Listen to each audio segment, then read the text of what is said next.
The first thought that came to my mind upon seeing these Sergio Rossi shoes was how much they would have been adored by Des Esseintes, the hero of Joris Karl Huysman's decadent novel A Rebours. Des Esseintes had a particular affectation when it came to flowers. He liked the real to look fake and the fake to look real. His most naturalistic blooms were rendered in silk, while for his hothouse he plucked plants that were vibrantly coloured, plastic textured, but nonetheless real. This shoe is undoubtedly from that same tradition, brilliantly coloured in a Bourdain bright shade of cyclamen. Of course, the form of the shoe itself is reminiscent of one of Bourdain's most famous and provocative images, where the photographer perched orchids between the thighs of four models. Slightly more sedate, perhaps, but this shoe provokes in its own way.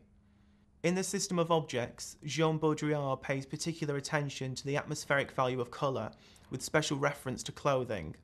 Baudrillard argues that loud colour transforms the wearer into a pure object with no inward reality, and that women's social status as objects, sexual or otherwise, are reflected by the fact that their clothing tends to be in brighter colours.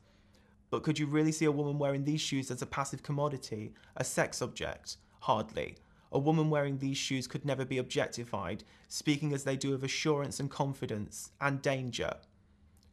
This shoe follows a theme of the collection, the idea of placing your foot inside an exotic flower, but in this instance, and with this sudden burst of intense colour, one is reminded of the carnivorous pitcher plants and Venus flytraps of the subtropical rainforest.